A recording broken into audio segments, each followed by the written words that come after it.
Hi, Graham. It's your greatest Aunt Dana and your cousin dog Rudy, and we are here to wish you a happy 5th birthday. Can't believe that you're 5. Those numbers just keep getting bigger and bigger, just like you. So I hope you're having a wonderful birthday. For your birthday this year, I am going to read you a story called It's Mountain Music to My Ears, the story of Billy Bob and the Appalachian Jamboree by Rania.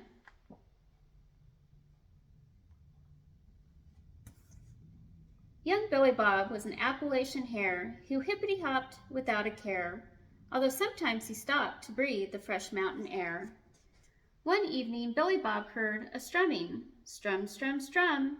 It sounded like a fine tune, so he followed the sound through the holler under the bright moon, until he found a big black bear.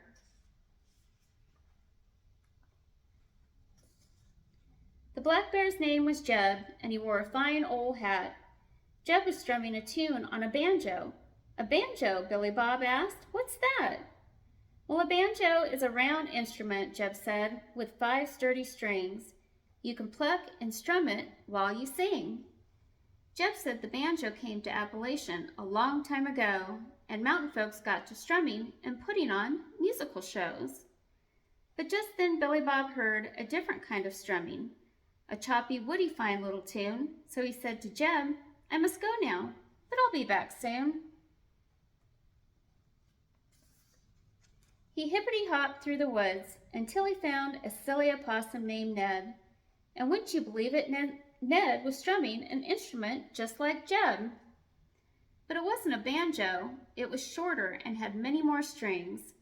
It was a mandolin that Ned was playing, and its sound went tingety-twang-ting. But just then Billy Bob heard a rakety-rake tune. So he said to Ned, I must go now, but I'll be back soon. He hippity-hopped, searching for the rakety-rake tune. He hopped and hopped until he found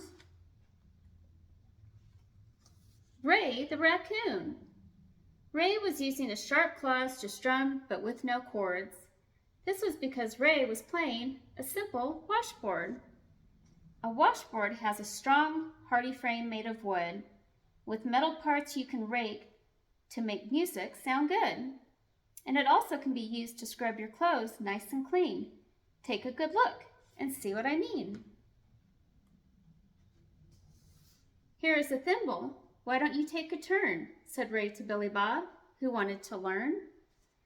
But as it turned out, playing the washboard would have to wait, because Billy Bob heard another sound he had to investigate. It was a clickety-clank tune, so he said to Ray, I must go now, but I'll be back soon. The hare hippity-hopped back down the holler until he reached a stream. He heard an unlikely instrument, but it wasn't an instrument, or so it would seem. He found Maggie May, the otter, slapping spoons upon her knee. Spoons as musical instruments, he thought? He was sure this couldn't be. You do not use these spoons to eat. You clink and clank them to make a beat, said Maggie May with a smile so sweet. But Billy Bob was looking elsewhere because he spotted a big fire burning in the air.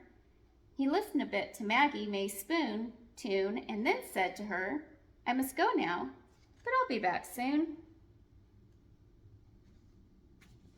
Billy Bob hippity-hopped and hopped until he reached the mountaintop.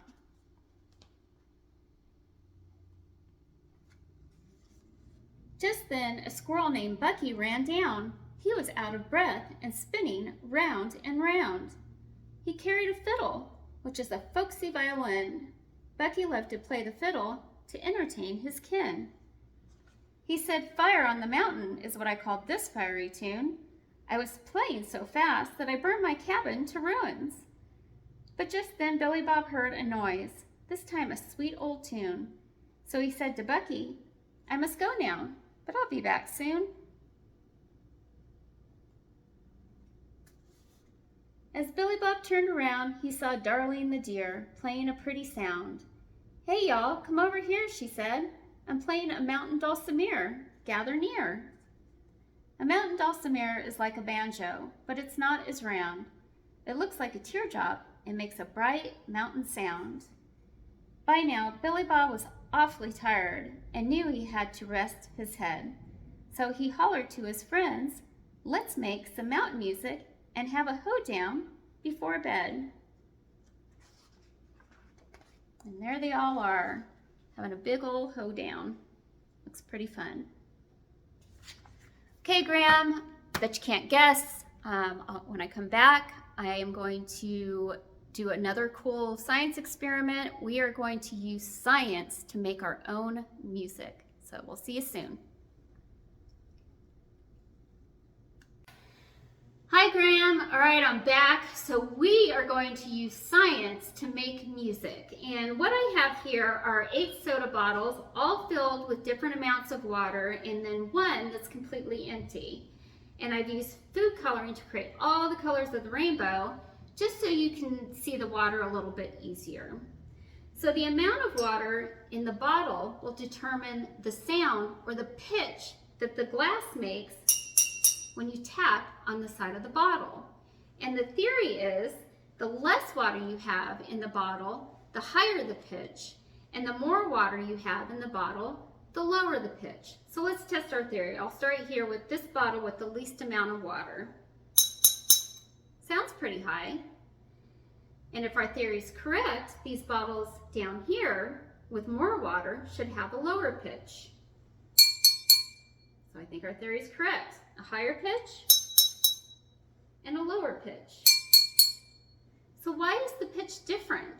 So sound is actually created by something called vibration or sound waves.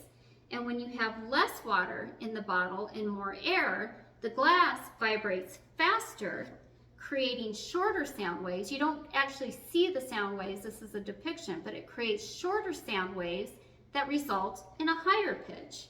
And when you have a bottle with more water and less air, that vibration slows down, creating longer sound waves, resulting in a lower pitch. So that's the science behind it. So what we're going to do now is we're going to play an old-timey game called Name That Tune. And I'm going to play these bottles just like you would a xylophone. And you are going to guess the name of the tune. Are you ready? Here we go.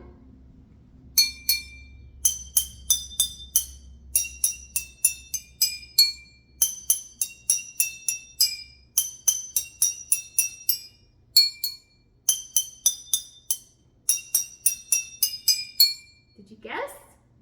Did you guess Twinkle, Twinkle, Little Star? If you did, you are correct. All right, for our next tune, I'm going to play the tops of the bottles using 2 spoons. See if you can guess this tune. Here we go.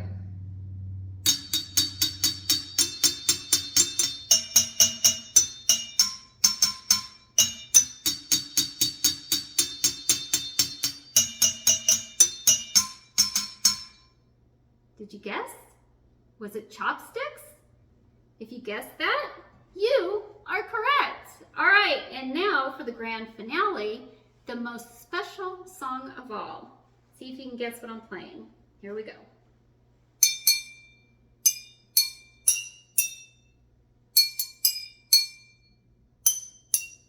Do you know where I'm going with this? Did you guess? Is it Happy Birthday? This song's for you, Graham. So everybody at home, let's sing Happy Birthday to Graham. Are you ready? Happy birthday to you. Happy birthday to you. Happy birthday, dear Graham. Happy birthday to you. That's it. All right, Graham. If you do this at home, have one of your parents help set you up and you can put on a concert of your own. So I hope you enjoyed the video. I hope you have a wonderful birthday. Love to all of you. Bye.